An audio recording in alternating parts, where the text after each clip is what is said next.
Assalamualaikum warahmatullahi wabarakatuh. Halo semuanya, jadi kami dari kelompok 2 ingin mempresentasikan hasil diskusi kami dengan materi tektonisme, vulkanisme, seisme, tenaga endogen dan eksogen, serta pembentukan dan persebaran lapisan tanah.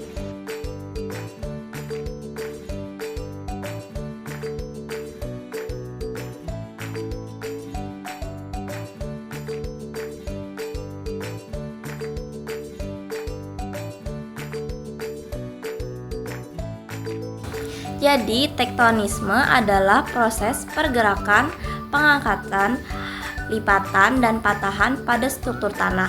Lipatan terjadi akibat tekanan horizontal atau vertikal yang menyebabkan permukaan bumi melipat, sedangkan patahan terjadi akibat retaknya lapisan bumi.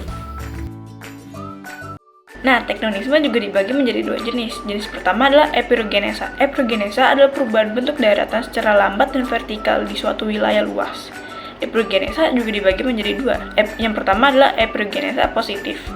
Adalah menurunnya suatu daratan dan naiknya air laut. Contohnya adalah tenggelamnya sebuah pulau.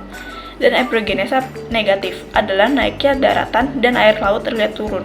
Contohnya adalah munculnya sebuah pulau-pulau baru. Yang jenis kedua adalah orogenesa. Orogenesa adalah pergerakan lempeng tektonis secara cepat di wilayah sempit, disertai pelengkungan dan juga lipatan. Contoh hasil dari orogenesa adalah lekukan Mediterania.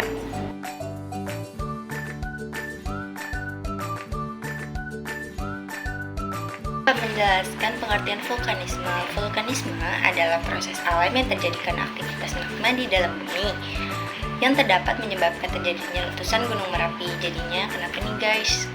Gunung Merapi itu meletus karena adanya aktivitas magma di dalam bumi. Berikutnya yaitu jenis vulkanisme. Jenisnya yaitu vulkanisme efusif.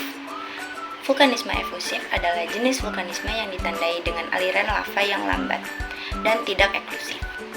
Faktor yang mempengaruhi vulkanisme yaitu tekanan magma dan suhu magma.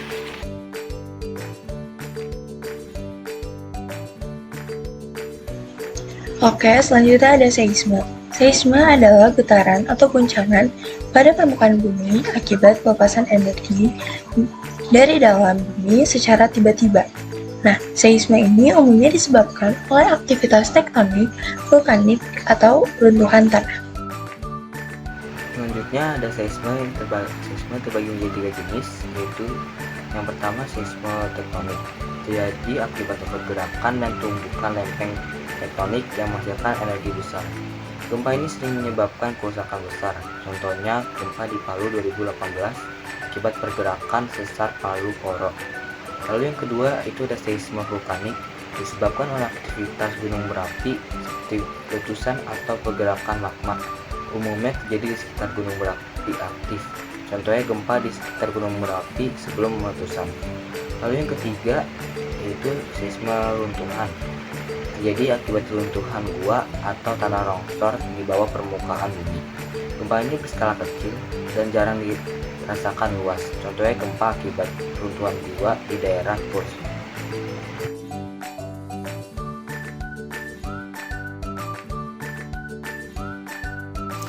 Lanjut ke tenaga endogen. Tenaga endogen adalah tenaga yang berasal dari dalam bumi, sedangkan tenaga eksogen adalah tenaga yang berasal dari luar bumi.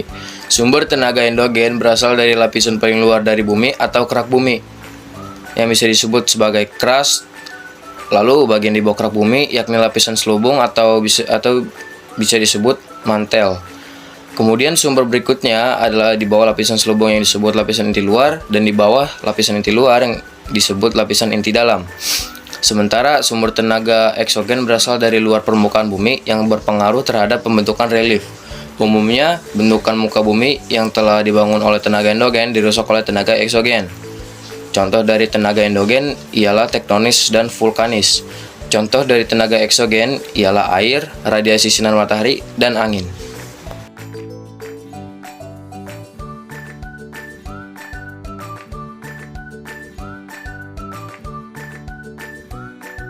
Nah, oke, selanjutnya ada pembentukan tanah. Pembentukan tanah merupakan proses alami yang terjadi akibat pelapisan batuan induk atau yang bisa kita sebut paren material dan pengaruh berbagai faktor lingkungan seperti iklim, organisme, topografi, waktu, dan aktivitas manusia. Dan persebaran tanah dipengaruhi oleh faktor iklim, jenis batuan induk, topografi, vegetasi, dan waktu. Sekian presentasi dari kami, kurang lebihnya mohon maaf. Wassalamualaikum warahmatullahi wabarakatuh.